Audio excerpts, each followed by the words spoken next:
हमारे YouTube channel में आप सभी का स्वागत है। और जो भी हमको इस वीडियो में देख रहे हैं उन सभी को हमारी तरफ से राम राम।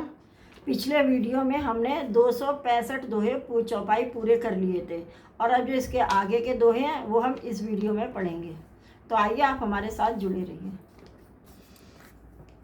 देखो रामई नयन भरी तज ईर्षा मद कहू, लयक रोष पावक प्रबल जानि सलभ जनि हो।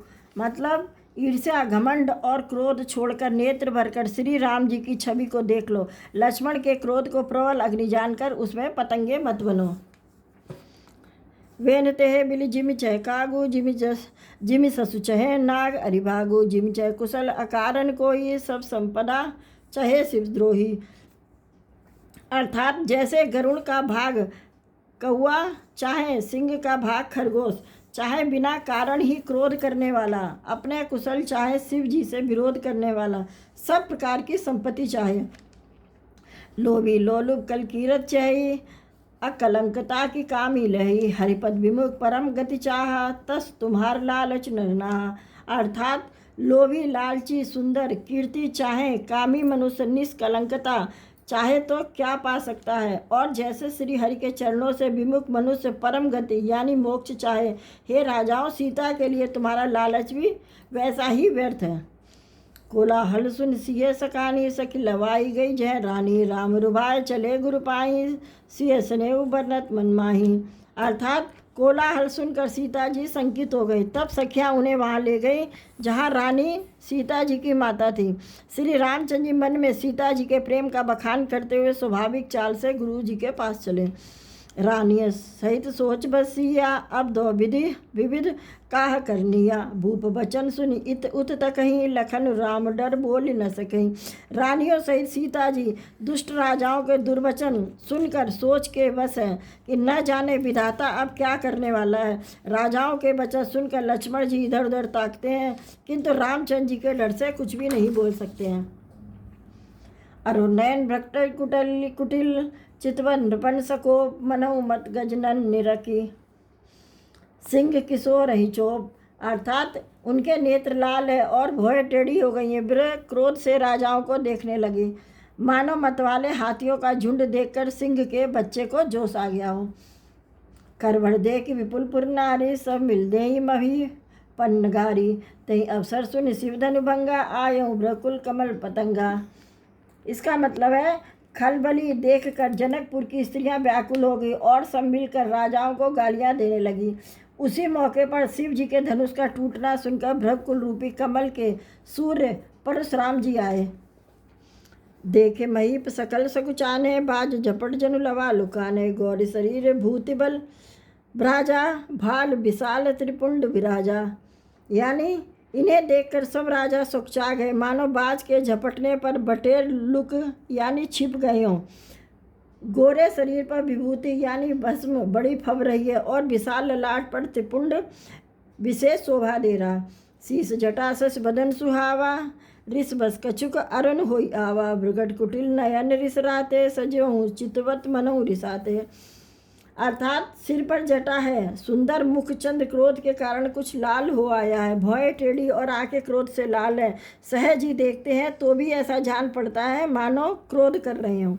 वृषभकंद उर्बाहु विशाला, चारु जनेऊ माल मृगछाला, कटिमुनि बसन तून दुई भादे, धनुसर कर कुठारु कलका दे।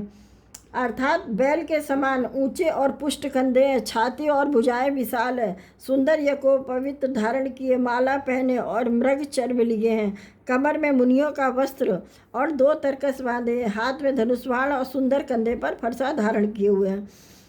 सात बेसु करनी कठिन परिन जाई स्वरूप, धरि मुनि तनु जन वीर रसु, आयु जय स्वभूप। अर्थात शांत वेश है परंतु करनी बहुत कठोर है, स्वरूप का वर्णन किया नहीं जा सकता है, मानो वीर ऋषि मुनि का शरीर धारण करके जहाँ सब राजा लोग हैं वहाँ आ गया हो। देखकर भ्रगपत वेश कराला, उठे सकल वह बिकुल बुहाला, पित समेत कही कही निज नामा, लगे करण सब दंड प्रणामा। अर्थात परशुराम जी का भयानक वेश देखकर सब राजा भय से व्याकुल उठ खड़े हुए और पिता सहित अपना नाम कहकर सब दंडवत प्रणाम करने लगे। जय सुभाय चितवती हितु जानी, सो जाने जन आई कुटानी। जनक बहोरी सिर आई सिर नावा, सिय बोलाई प्रणाम करावा। अर्थात परशुराम जी हित समझकर भी सहज ही जिसकी ओर देख लेते हैं वह समझता है मानो मेरी आयु पूरी हो गई हो। फिर जनक जी ने आकर सिर निभाया और सीता जी को बुलाकर प्रणाम कराया। आशीष दीनी सकी हरसानी, नि समाज ले गई सयानी। विश्वामित्र मिले पुनि आई, पद सरोज मेले दो भाई। यानी परशुराम जी ने सीता जी को आशीर्वाद दिया। सखियाँ हर्षित हुई और वहाँ सब अधिक देर तक ठहरना ठीक ना समझकर वे सयानी सखियाँ उनको अपनी मंडली में ले गई। फिर विश्वामित्र जी आकर मिले और उन्होंने दोनों भाइयों को उनके चरण कमलों पर गिराया। राम लखन दशरथ के डोटा, दीन आशीष दे कि भली जोटा। राम चितई रहे थकी लोचन, रूप अपार मार मदमोचन। अर्थात विश्वामित्र जी ने कहा ये राम और लक्ष्मण राजा दशरथ के पुत्र हैं। इनकी सुंदर जोड़ी देखकर परशुराम जी ने आशीर्वाद दिया है। कामदेव भी मद को छुड़ाने वाले श्री रामचंद्र जी के अपार रूप को देखकर उनके नेत्र थकित यानी स्तंभित हो रहे थे। बौर बिलोक विदेह सन कहा अतबीर, पूछत जान अजान जिमे व्याप कोप शरीर। अर्थात फिर सब देखकर जानते हुए भी अनजान की तरह जनक जी से पूछते हैं कि कहो यह बड़ी भारी भीड़ कैसी है। उनके शरीर में क्रोध छा गया। समाचार कई जनक बुलाए सुनाए, जय कालीन महीप सब आए। सुनत बचन फिर अनत निहारे, देखे चाप खंड मही डारे।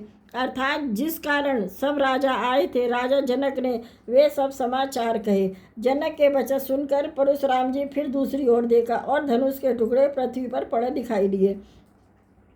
अतृष बोले बचन कठोरा, कहूँ जड़ जनक धनुष के तोरा। भेग दिखा मूढ़न आजू, उल्टे महिजय लही तब राजू। अर्थात अत्यंत क्रोध में भरकर वे कठोर वचन बोले, अरे मूर्ख जनक ये बता धनुष किसने तोड़ा है, उसे शीघ्र दिखा, नहीं तो अरे मूढ़ आज मैं जहाँ तक तेरा राज है वहाँ तक की पृथ्वी उलट दूंगा।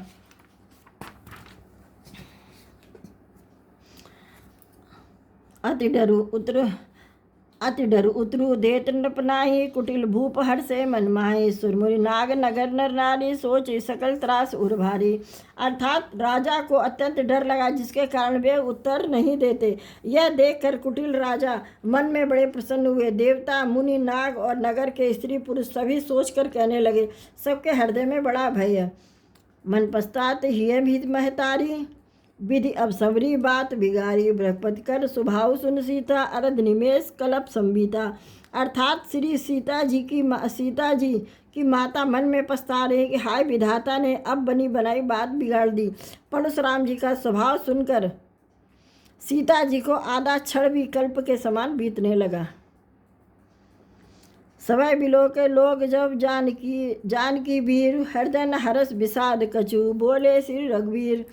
अर्थात तब श्री रामचंद्र जी सब लोगों को भयभीत देखकर सीता जी को डरी हुई जानकर बोले।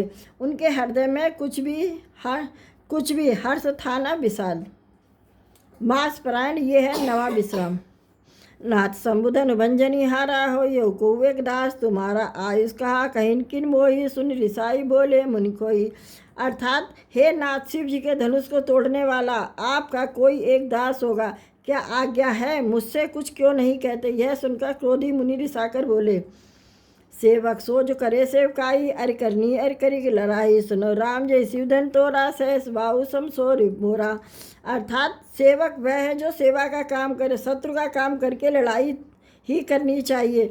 हे राम सुनो, जिसने शिव जी के धनुष को तोड़ा वह सहस्त्र बाहु के समान मेरा शत्रु है। सो बिलगाओ बिहाई समाजा, न तुम्हारे जय सब राजा। सुन मुनि बचन लखन मुस्काने, बोले परसु धरई अपमाने। यानी वह इस समाज को छोड़कर अलग हो जाए, नहीं तो सभी राजा मारे जाएंगे। मुनि के वचन सुनकर लक्ष्मण जी मुस्काए और परशुराम जी का अपमान करते हुए बोले, भव धनुई तो री लड़काई, कबो न अश्रिस की न गोसाई। यही धन पर ममता के हेतु, सुन रिसाई करे बिरगुकुल केतु। इसका मतलब है गोसाई, लड़कपन में हमने बहुत सी धनुइयाँ तोड़ डाली, किंतु आपने ऐसा क्रोध कभी नहीं किया। इस धनुष पर इतनी ममता किस कारण से है।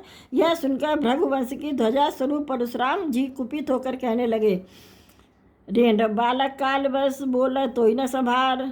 धनु संत्र प्रारि धनु विदित सकल संसार। इस वीडियो में रामचरितमानस में हमने 270 दोहे कंप्लीट कर लिए हैं, यानी ख़त्म कर लिए हैं, और जो इसके आगे के दोहे हैं वो हम अगले वीडियो में पढ़ेंगे। तो जब तक आप हमारा वीडियो देखिए, रामचरितमानस के दोहे चौपाई समझिए, क्योंकि हम साथ ही में हिंदी में भी आपको समझाते जा रहे हैं, इससे आपको अच्छी तरह समझ में आए सभी दोहे और चौपाई। और फिर हमारे चैनल को सब्सक्राइब कीजिए, लाइक कीजिए और कमेंट करिए कि आपको हमारे दोहे चौपाई पढ़े हुए कैसे लग रहे हैं। तो चलिए अब हम मिलेंगे अगले वीडियो में। जब तक के लिए आप सभी को हमारी तरफ से राम राम।